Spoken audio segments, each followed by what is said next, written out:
My girlfriend posted, "Real men don't question their queens," after I found men's cologne in our bathroom. I liked it and commented, "Real queens don't need secret kings." Then I tagged the cologne owner's girlfriend in the post. The comment section became a war zone and her kingdom crumbled. I, 27 male, was cleaning our bathroom last Thursday when I found it. Tom Ford Oud wood cologne tucked behind the toilet cleaner under the sink. Problem is, I wear Dior Sauvage exclusively, and this definitely wasn't mine. I stood there holding the bottle for like 5 minutes. My girlfriend Kendra, 26, and I have been together for 3 years, living together for 1. My brain was doing mental gymnastics trying to find an innocent explanation. Maybe it's a gift for me? But my birthday was 2 months ago. Christmas is months away. Maybe she's holding it for a friend? But why hide it behind cleaning supplies? I put it back exactly where I found it and went to the living room where Kendra was scrolling through her phone. "Hey babe, found something weird in the bathroom." She didn't even look up. "What?" "A cologne that's not mine." Her head snapped up so fast, I thought she'd get whiplash. "What cologne? Where?" "Tom Ford. Under the sink." Her face went through like 6 different expressions before landing on angry. "Why are you going through my things?" "I was cleaning. It's not exactly hidden in your things when it's in our shared bathroom." God, you're so paranoid. It's probably from before we moved in together. Can you not make everything into some big drama? Then she grabbed her phone and stormed off to the bedroom. 20 minutes later, she posted on Instagram and Facebook, "Real men don't question their queens. If you can't trust your woman, you don't deserve her. Period. Some of y'all need to work on your insecurity instead of projecting." 63 likes in the first hour. Her friends commenting with "Queen" and "Tell them" and crown emojis. Cool. So that's how we're playing this. I sat there thinking. The cologne was definitely new. The box still had the Nordstrom sticker with last week's date. And I knew that cologne. My coworker Derek wears it every damn day. Derek, who Kendra definitely doesn't know. Derek, whose girlfriend Ari I'd met at our company picnic. I opened Facebook, found her post, and typed, "Real queens don't need secret kings." Then I tagged Aria. The comment section exploded in 12 minutes. Update 1, y'all wanted to know what happened next. Buckle up. Within an hour of my comment, Aria had commented, "Wait, what's secret kings?" At Derek, care to explain? Derek tried to play it off. "Babe, you know I only have eyes for you." But Aria wasn't having it. She responded, "Then why is your cologne that you wear every day apparently in someone else's bathroom? And why is Kendra posting about trust right after it's found?" Kendra tried damage control. "This is all a misunderstanding. Kyle is just being petty because we had a fight." Then her best friend Tamika jumped in trying to defend her. "Kyle always been controlling. Remember when he didn't want you going to that work retreat?" That work retreat. The one where she came back with a hickey she claimed was a curling iron burn on her inner thigh. I responded, "The retreat where she came back with mysterious injuries?" That one? The comments kept coming. Aria went full detective mode. She posted screenshots of Derek's Instagram stories from the past month. 3 times he was working late, but the background in his selfies matched Kendra's apartment. Our apartment. One of Kendra's co-workers, Janet, who apparently had been holding this in, commented, "Is this why you've been leaving early every Tuesday and Thursday for dentist appointments? Girl, your teeth must be perfect by now." The post went from 63 likes to 400 plus reactions. People were sharing it. Someone made a meme. Kendra called me screaming. I didn't answer. She texted me 82 times. Everything from, "I'm going to ruin your life," to "Baby please let's talk," to "You're really gonna believe random people over me?" I was at my buddy Trent's house by then. We were eating pizza and watching the comments roll in like it was the Super Bowl. Then Aria dropped the bomb. She commented with screenshots of their doorbell cam footage. Kendra entering their building 4 different times in the last month, each time when Aria was at work. "So this is who you've been mentoring from work." At Derek, he said she was a new intern who needed guidance. She looks pretty guided to me. Kendra deleted the post, but screenshots were already everywhere. Update 2. So Kendra came home the next day with her sister Monique and her mom Gloria. They tried to stage what I can only describe as an intervention for me. Gloria, Kyle, sweetheart, you've really hurt Kendra with your public accusations. Me? I made one comment with 3 words. You humiliated her. Her boss saw that post. She humiliated herself. I just added punctuation. Kendra was fake crying, no actual tears. I can't believe you'd throw away 3 years over a misunderstanding. Derek and I are just friends. Friends don't need to hide cologne behind toilet cleaner. Gloria, all men have female friends. You're being incredibly insecure. All men's cologne doesn't mysteriously appear in their female friends' bathrooms. Then Kendra made a tactical error. She said, you know what? Fine. Yes, Derek's been here a few times, but only because Arya is so controlling and jealous. He needed someone to talk to. Monique nodded like this made perfect sense. Gloria put her hand on my shoulder. See, just friends needing support. I pulled out my phone and hit play on a voice note Arya had sent me. It was Derek, clearly drunk, leaving her a voicemail. Baby, I'm sorry. I know I said I was at Jim's, but I was with her again. It doesn't mean anything. She's fun, you know? But you're my future. Please don't leave me. The room went silent. Kendra's face went from fake sad to real panic. Where did you get that? Arya and I have been comparing notes. Turns out you're not his only friend in need. He's got 3 other queens he's been supporting. Gloria stood up. We're leaving. Kendra, get your things. But here's the thing, it was my apartment. My name on the lease. I'd been letting Kendra live here rent-free while she focused on her career, which apparently meant focusing on Derek's career. She can get her things, but she's got 30 days to find a new place. Legal eviction notice will be served tomorrow. Kendra lost it. Started screaming about how I was financially abusing her and how she'd invested in this relationship. Monique threatened to expose me online. I have 5K followers. Cool. Post away. Make sure to include the part where your sister was sleeping with a taken man in the apartment I pay for. They left, but not before Gloria called me a sorry excuse for a man and said I'd die alone. The next day, Kendra started her campaign. Update 3. Kendra went for the jugular, but she made one crucial mistake. She forgot I have receipts for everything.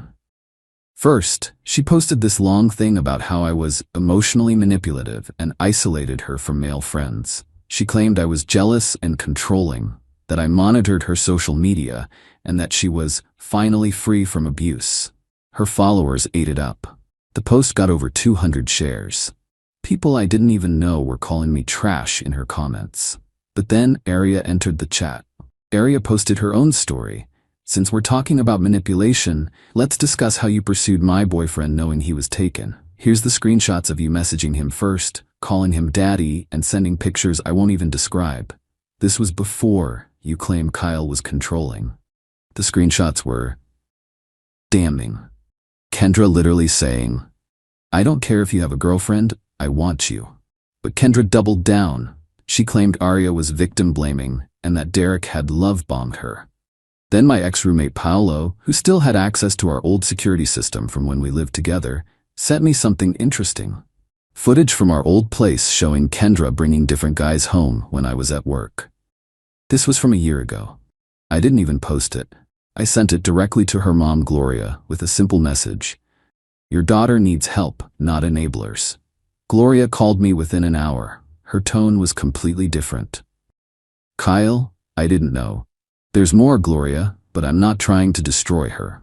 I just want her to leave me alone. Gloria must have talked to Kendra because the post stopped, but Kendra wasn't done. She tried to break into the apartment while I was at work. My neighbor, Mrs. Peterson, 68, retired teacher, takes no shit, caught her trying to jimmy the lock with a credit card.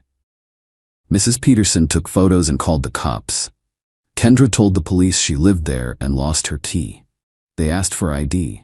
Her ID still had her mom's address. She got a warning for attempted breaking and entering. Then she made her biggest mistake. She created a fake Instagram account pretending to be me and started messaging my female co-workers inappropriate things. You looked amazing in that dress today, and I've always wanted to tell you how sexy you are. One problem. I work in IT. My coworker Rashida is married to a cybersecurity expert. They traced the IP address in like 20 minutes. It led right back to Kendra's sister's apartment. I filed a police report for harassment and identity theft. My lawyer sent a cease and desist. But the universe wasn't done with Kendra yet. Update 4. Remember those other 3 queens Derek was supporting? Well, they found each other, an area. And they created a group chat called Derek's Harem Recovery Squad. One of them, Bethany, was a paralegal. Another, Simone, worked in HR. The third, Yuki, was a social media manager for a decent-sized company. They did their research. Turns out Derek had been running this game for years. They found 12 women total. 12. But here's where it gets wild. Derek and Kendra had been doing this as a team. They'd identify couples, Derek would go after the girlfriend, while Kendra went after the boyfriend. They had a whole strategy. They called it kingdom building. Yuki found their private Instagram where they documented their conquests. Photos of them together with captions like king and queen shit and building empires one relationship at a time. The account had 47 posts, each one featuring a different couple they'd broken up. Arya sent all of this to Derek's job. He was a pharmaceutical sales rep. Turns out, 3 of the women were doctors he worked with professionally. HR was very interested in this information. Derek was fired within a week. Kendra's job found out too. Someone forwarded the Instagram to her company's ethics email. She was a marketing coordinator at a wellness company that promoted authentic relationships and trust. The irony. She was let go for behavior inconsistent with company values. Then came the group lawsuit. Yeah, you read that right. Bethany, the paralegal, convinced 4 of the women to file a civil suit against both Derek and Kendra for intentional infliction of emotional distress. They had evidence of deliberate targeting, planning, and malicious intent. Kendra called me crying, actually crying this time. "Kyle, please, I need help. I don't have money for a lawyer. You should have thought about that before building your kingdom. I loved you. It was just a game with them, but I loved you. No, you loved the free rent and the lifestyle I provided. There's a difference." She tried one more manipulation. "I'm pregnant." I laughed. "No, you're not. I had a vasectomy 2 years ago. Never told you because I wanted to see if you'd try to baby trap me. Guess I was right." Silence. "Then you're cruel." "No, I'm smart. Good luck with the lawsuit." Final update. It's been 2 months now. Here's where everyone ended up. Derek lost his job, his apartment, Arya's name was on the lease, and his car. It was a company vehicle. Last I heard, he's living with his mom and working at a cell phone store. The lawsuit is ongoing, but his mom had to put her house up as collateral for his legal fees. Kendra had to move back in with Gloria. But Gloria, after seeing all the evidence, implemented strict rules. Kendra has to pay rent, can't bring anyone over, and has to attend therapy twice a week. She's working at a call center and posts motivational quotes about rising from the ashes and queens who rebuild. She gets maybe 12 likes per post now. Monique actually apologized to me. Sent a long message about how she always knew Kendra was messy, but didn't realize how deep it went. She's in therapy too. Apparently Kendra had been manipulating her for years. Arya, she's thriving. Started a YouTube channel about recovering from narcissistic relationships. Has 15K subscribers already. She sent me a thank you card with a Starbucks gift card that said, "Thanks for the best comment in social media history." The other women formed an actual support group. They meet monthly. Bethany invited me to speak at one about recognizing manipulation tactics. I declined, but sent a written statement they could share. Me, I'm good. Great, actually. Living alone in my apartment that now feels twice as big without all of Kendra's drama. Started dating Lindsay from my boxing gym. She saw the whole saga go down online, and her first words to me were, "That comment was legendary. Want to grab a protein shake?" Mrs. Peterson still checks on me weekly. Brings me cookies and calls Kendra that hoodlum who tried to break in. Last week, I got a notification that Kendra viewed my LinkedIn profile. Then she viewed it again, and again. 17 times in one day. I blocked her there too. Oh, and the Tom Ford cologne? I gave it to my cousin for his birthday. He loves it, says it makes him feel like a king. I told him, just make sure you're the only king in your queen's life. He didn't get it. Lucky bastard. The funniest part? Kendra's post about real men is still screenshotted and floating around social media as a meme. Someone added the Curb Your Enthusiasm music to a video compilation of the post and then all the revelations in the comments. It has 2.3 million views on TikTok. Her kingdom didn't just crumble. It got demolished, excavated, and turned into a parking lot. And all it took was 7 words: real queens don't need secret kings. Edit, since everyone's asking, yes, I kept the screenshots. My lawyer has everything backed up in triplicate. And no, I don't feel bad. Play stupid games, win stupid prizes. Edit 2. Derek tried to friend request me on Facebook yesterday. The audacity, blocked. Edit 3. Just found out from Paolo that Kendra and Derek are trying to start a relationship coaching business together. They're calling it Authentic Love Academy. I can't make this shit up. Aria's already got her lawyer on it for false advertising. Edit 4. Lindsay says hi and wants everyone to know she keeps her cologne in plain sight like a normal person. We're going to Vegas next month. Don't worry, just for a regular vacation. No surprise weddings or kingdom building. Just poker and shows. Peace out, Reddit. Remember, if someone calls themselves a queen or king unironically, run. Actual royalty doesn't need to announce it.